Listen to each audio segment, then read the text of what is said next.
બાપા સીતારામ મિત્રો, આજે આપણે જીવનમાં કોણ કેટલું મહત્ત્વનું છે એની ઉપર એક શોર્ટ સ્ટોરી બનાવી. એક નાની એવી સ્ટોરી સોય અને દોરા ઉપરથી. તો એક ગામ હતું. ગામમાં એક દરજી રહેતા હતા. બહુ વૃદ્ધ કાકા હતા દરજી. એટલે એ કપડાં સીવતા અને સીવવાનું એનું કામકાજ કરતા. એટલે એક દિવસ દરજી બોલ્યો કે દોરાનું કામ બહુ મોટું, દોરો બહુ લાંબો, એટલે ક્યારેક ખૂટે, જલ્દી ખૂટે જ નહીં એમ. દોરો બહુ મોટો, દોરાની દડી બહુ જ મોટી, એટલે એ દોરો ખૂટે જ નહીં કોઈ વાત એમ.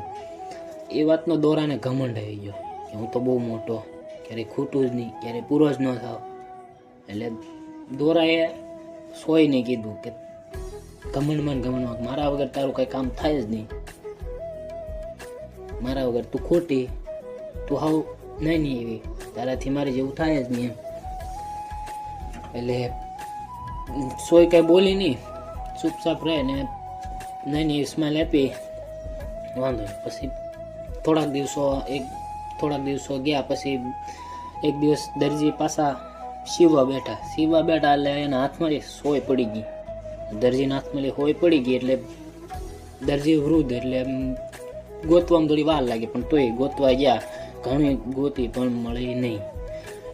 એટલે દરજી બોલ્યા કે આ હોય વગર બધું ખોટું છે.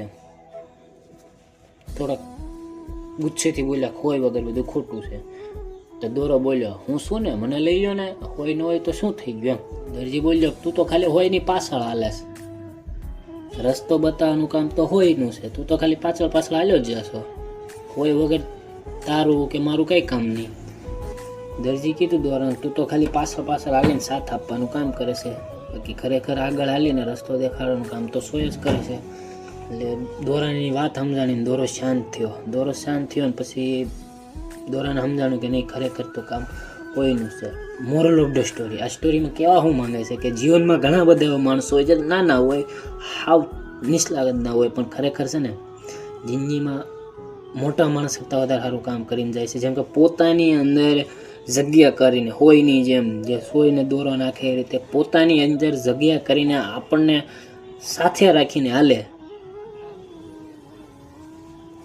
આ વાત એટલે ક્યારેય જિંદગીમાં કોઈ નાનું મોટું ના હોય, પણ માણસનું કામ કેવું છે, કઈ રીતનું છે, એના ઉપરથી માણસની ઇમ્પોર્ટન્સ બતાવે છે. બાપા સીતારામ.